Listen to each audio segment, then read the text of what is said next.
Hi Lovelies, my name is Lori. I'm an ARMY, a STAY, an 18, a Mumu, and an Alpha. Here on my channel, I react to new groups, new music, so if you like that, please follow my journey. I also have a Patreon account where I do special reactions, so if you'd like to support me, you can find all my links in my YouTube bio. So now, let's go to my next reaction. Yes, lovelies, I'm here back again with my boys, SB19. Hello, 18. It's such a beautiful day today, and I think without further ado, I need to start with the casual chat episodes for SB19. I'll be doing all, I think it's 8, if I'm not mistaken. I'll be doing all of them, of course. I was told that before I go into the solo work, I should better get to know them better and then get into their solos. So I think this is a very good idea. So yeah, without further ado, I think I should start to understand the group better, understand what they've been through, understand how they started. So hopefully this series is going to teach me a lot that I didn't know before about them. Of course I didn't know before because I know nothing. I mean, but you know what I mean. I know absolutely nothing. I just know they are from the Philippines and I know they've been through a lot of tough times, which makes them even more amazing in my eyes, seeing how they persevered those tough times and how they built themselves up, you know, brick by brick, instead of letting, you know, all the bad things that came to them, you know, destroy them. They didn't. They actually thrive, you know, and they've learned from what they've been through, and now they are more amazing, and they're gonna go over, you know, they're gonna break every stereotype and every they're gonna show the villains who they are.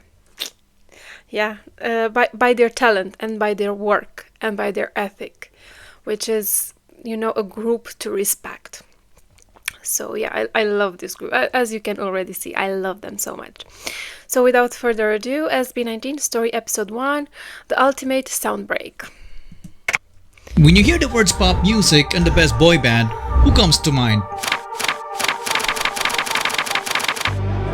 What if I told you that the most overlooked boy group in our generation might be these guys? Yes, they really are overlooked.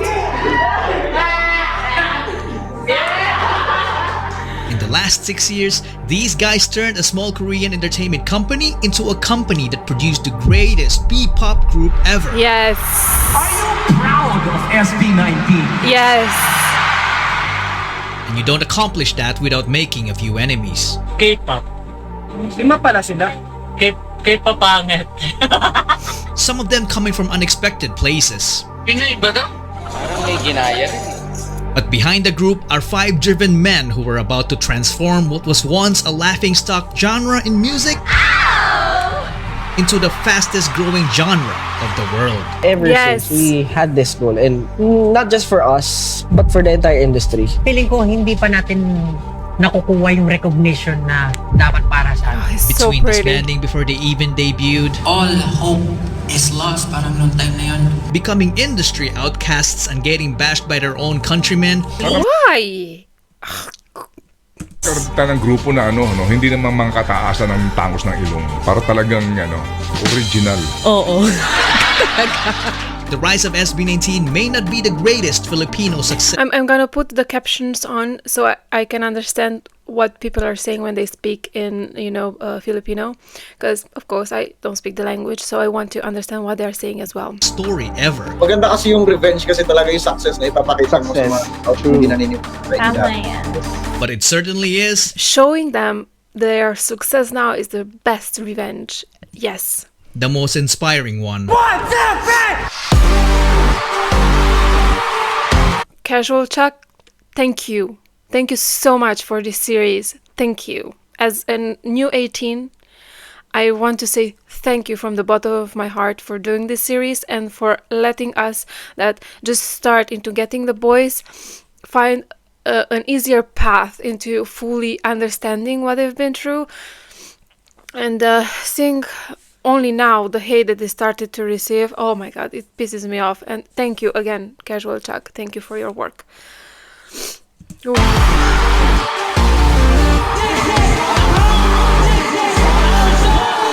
Wow.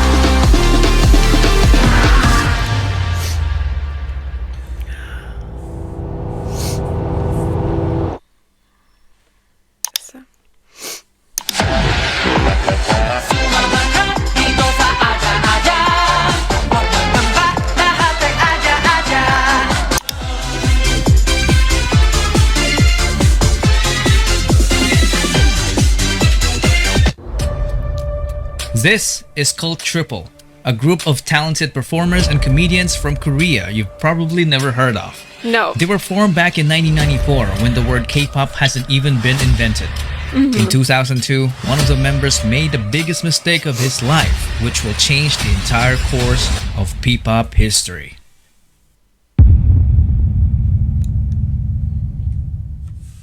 That member was Jong Song-han.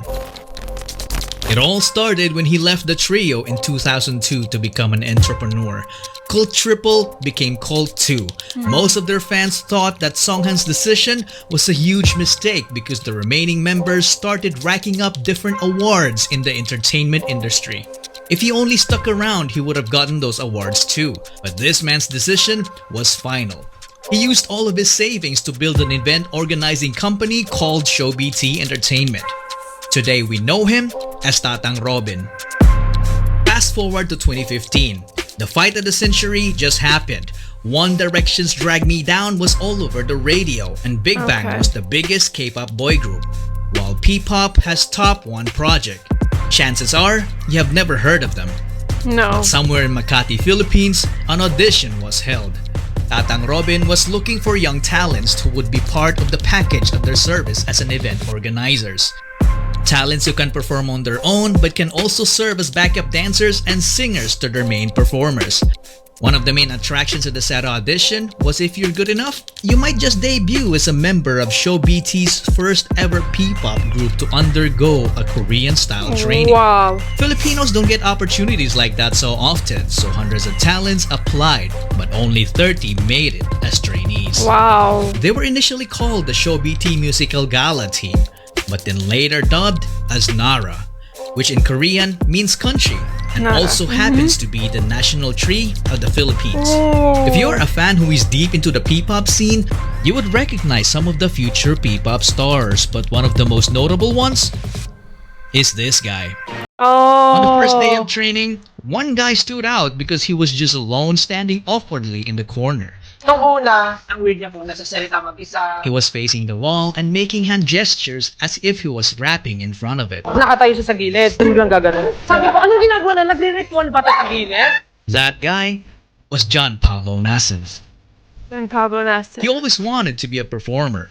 As a young dreamer, Our he joined amazing several leader. competitions as a soloist and also as a member of the K-pop dance cover group called PHP. In training, he was the guy who shows up early and leaves late despite juggling a full-time job as a data analyst to help provide his family.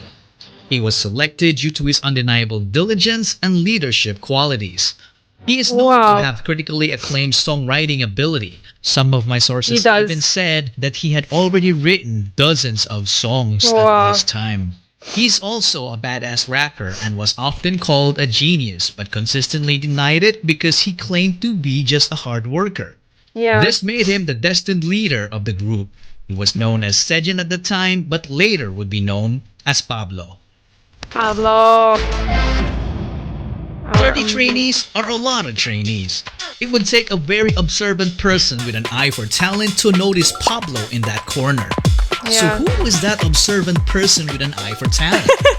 Well, he was also a trainee. Stelvester Ahero.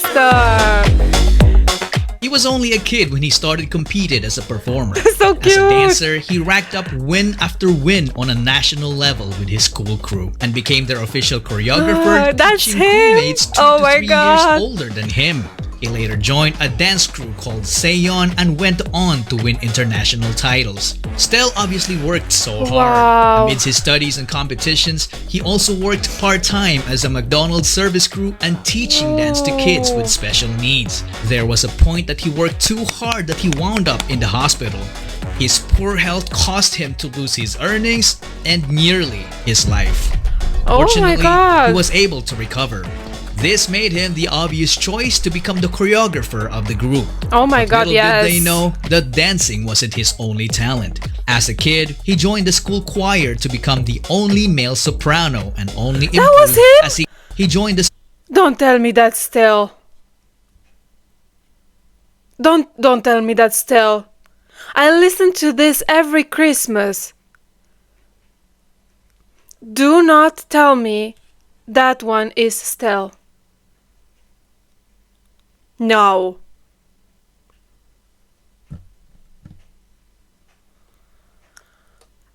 That's him?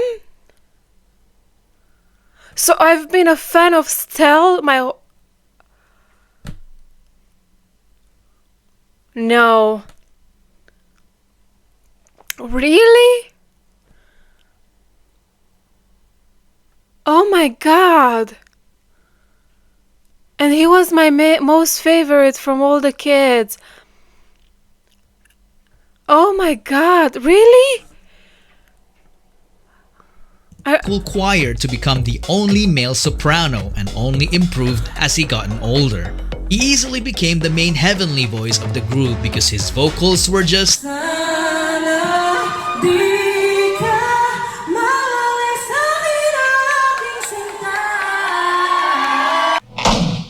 out of this world. Exactly. Thank you. Check. Out of this world. Felt exactly the same. Unlike Pablo, Stel was very friendly to everyone. In fact, one of his closest friends also auditioned and made it as a trainee. This friend is nothing to be trifled with because having the worst upbringing among the others made him the strongest when it comes down to pure guts and determination. Oh. Josh Cullen Santos. He left home at the age of 16 and it was his decision. From growing up in a toxic environment to being physically abused as a kid by their nanny. I'm talking about getting poured candle wax all over their body. Why? Where is that nanny? I hope she dies in pain. At an early age, he experienced what it felt like to be a member of a middle-class family that went rock bottom in just a matter of months. They got evicted from medium-sized apartments to increasingly smaller rooms. It came to a point when his family had nothing to eat with rice but ketchup and salt. They had no permanent address. Because of that, Josh and his sister dropped out of school multiple times, so they got bullied at school for being repeaters. Sometimes he would even get into fistfights for defending her. Josh had enough of this, so he decided to leave to become independent and started working as an internet cafe attendant. Using his own income, he took the alternative learning system to attain his high school degree. He initially had no background in performing. Not until he found Stel performing with his dance group called Seon. Josh became an instant fan, and when they connected, Stel became his mentor, which led to them becoming co-members, and they went on to win numerous K-pop dance cover competitions all over Asia. They even met BTS. So proud of them. I'm so proud. During one of their winning runs in Korea. So from they even met BTS during one of their winning runs in Korea. So from champions to trainees. What else is in store for them? They are friends and are in the same group together. Love that.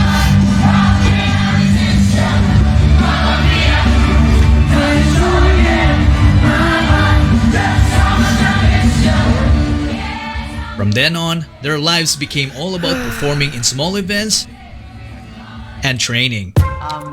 We had one mentor when we were training. Tapos, more on personality development siya. Tapos, presenting ourselves on stage. We had no idea that the Korean-style training they went through. It's far, far from what they've been doing sa Korea. was nothing but a mere marketing strategy. But Oh. yung skill-wise, parang ganun. We were left on our own.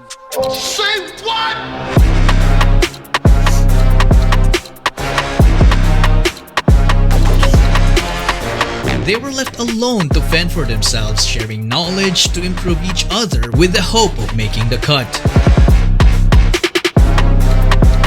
Some sources told me that Pablo had to record some of their vocal sessions to effectively coach his co-trainees. All of that without salary. Oh my This god. went on for roughly a couple of years, and I don't know about you guys, but this for me sounded kind of brutal. It's not easy to keep doing the same thing over and over and over again without Yeah. any form of guidance. They were also kept in the dark about their debut date. So frustration started brewing until it reached the point when it only took one trigger to call it quits. On one seemingly normal training day, all trainees were already in the studio, except for Josh. On the same morning, the train broke down. Nasira yung MRT during that time. Nasira yung MRT. So, Sinuspindi ang operasyon ng MRT dahil sa power outage. It wasn't really an accident, but this would still worry anyone, especially the trainees, because it's highly unusual for Josh to miss training. Later that morning, Josh arrived. His co-trainees felt relief because Josh turned out to be safe. You would think that their company would react the same way, right? Wrong. They decided to terminate his training. na-late ako, tapos tinanggal ako. That was the trigger. Doon tinanggal po ako, nag-quit din yung mga grupo ko. Nag-quit din sila kasi parang naging trigger na point na kung tatanggalin mo si Josh, Umalis kami sa grupo. ganun mo lang kadali itapon yung lahat ng efforts and passion tsaka dreams namin. Show BT had two choices: to keep all trainees or to keep no trainees. The company chose the latter. Everyone left except for Stel. Parang si Stella lang yung naiwan po nun talaga sa training room. Tapos talagang down na down lahat. Si Stel natira kasi doon during that time. Stel set aside all his frustration and remained focused on his goal, while Pablo was devastated. All hope is lost parang nung time na yun. In Josh's case, we can only imagine the pain he must have felt to have been booted out of his dreams.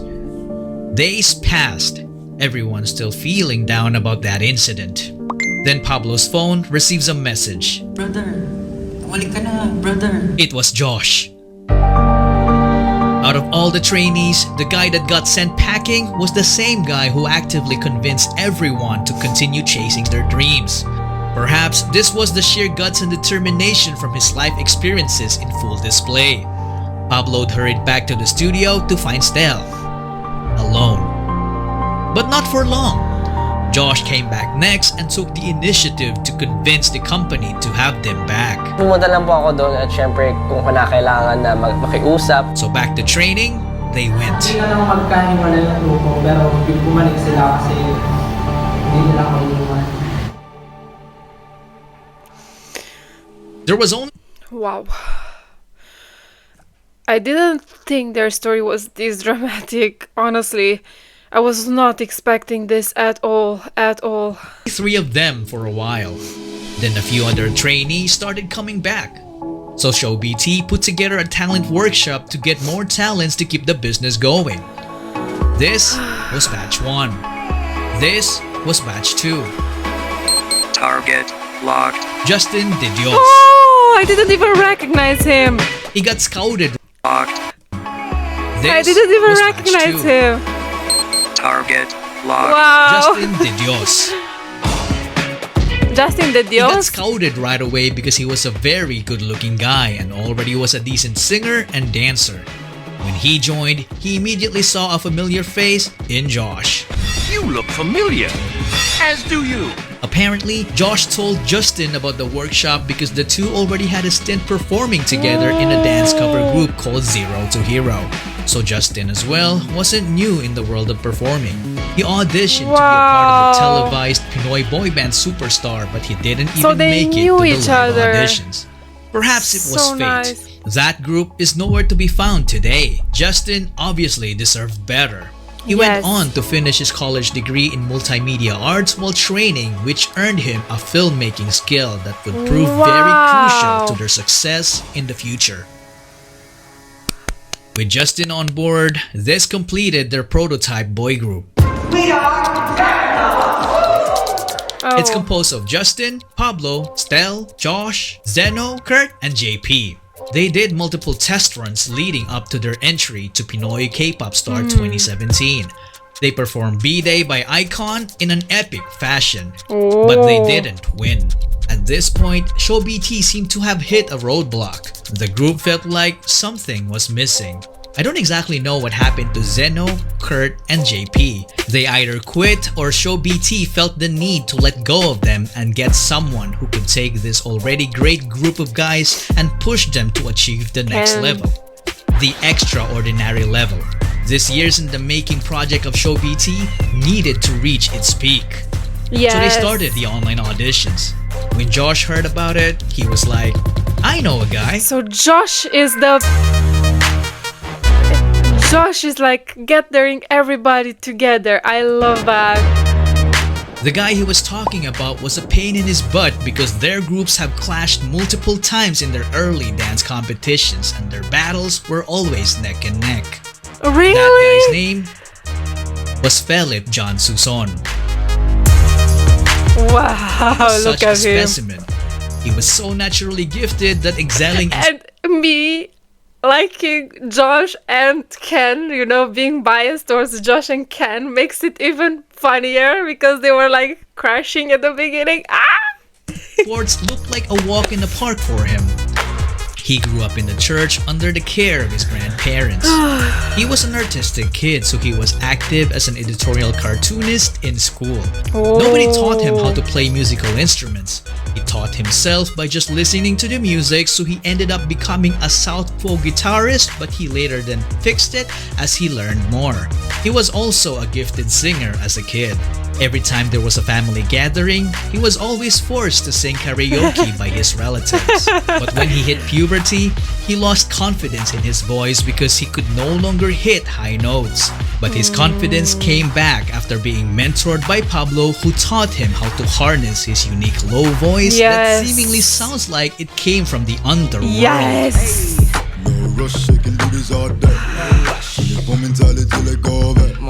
When it comes to dance, he didn't know he could do it until he was forced to in order to get good grades during their school intramurals. After discovering dance, he transformed from a guy who didn't know it to someone who can fly. Because of his raw talent, he ended up teaching dance to the entire school and continued on to join the dance group called Amigo 7, a would-be rival of Josh and Stel's crew, Seyon. It quickly became a reverse if you can't beat them, then join them kind of deal. So Josh recruited Ken. But there was a problem. He was hundreds of islands away and didn't have the money. What did Josh do? He shelled out for his plane ticket. With nothing else to lose, Philip went and left his previous life in the countryside. He then trained with the boys and officially debuted with them as Ken, the main dancer, the bass vocalist, and the lead rapper of the group. One thing to note is that they were an unlikely bunch because they wouldn't have met each other if Tatang Robin stayed with his already successful group in Korea. Justin didn't make it in his first audition, so he almost didn't try again until Josh told him to do so. And Ken wouldn't even have the opportunity to join if the Show BT trainees didn't come back after that quitting incident. And that, ladies and gentlemen, is the butterfly effect. When a small and seemingly insignificant occurrence has a rippling effect through time, leading to a consequential event sometime long after the initial event. Or as Google would put it, the phenomenon whereby a minute localized change in a complex system has large effects elsewhere. This is, I think, the best becoming story ever. I don't know, this many coincidences and knowing, like, Josh knew Stel, he knew Justin, and he knew Ken. This is incredible. A so-called mistake back in 2002 led to forming the future P-pop Kings. In 2018, SB19 was formed. The name of the group was carefully picked.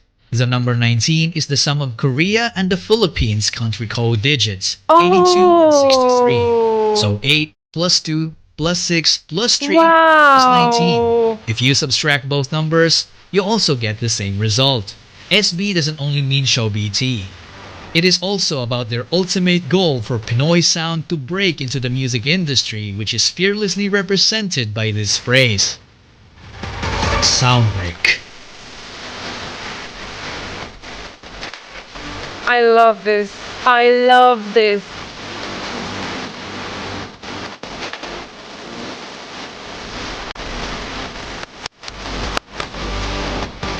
Beautiful. Beautiful. I cannot wait for episode 2 now. I cannot wait for episode 2. This is amazing. Wow. I'm so impressed by their story only from their first episode that I don't know what to say anymore. Wow. We need to say thank you to Josh firstly. Josh, thank you. And thank you, Stel, for bringing Josh along. Yeah. Because then Josh brought Justin and Ken. Oh my god. Oh my god. This was absolutely amazing. Absolutely amazing. Their story, you can write, honestly, a book with their story. They should write a book. Because stories like this don't really happen like that. I'm incredibly amazed and happy that they were able to meet each other. And I'm happy the trio broke down so the person could come and make into the Philippines and to give SB19 a chance. I'm so happy. Oh my god, yeah, the butterfly effect, it's so beautiful. So beautifully described. I loved it. Oh my god, I had no idea. Wow. The respect I have for this man went from here to infinite. It's never ending. Wow. Wow. I'm impressed. I'm impressed. Oh my god, I cannot wait for episode 2 now. Yes, lovelies. I hope you enjoyed my reaction. I'm still amazed. I still need to gather my thoughts and think like, wow, like what? How? Wow. Yeah, definitely amazing. Yes, lovelies. I hope you enjoyed my reaction. If you did, please give it a thumbs up and subscribe. Bye, lovelies.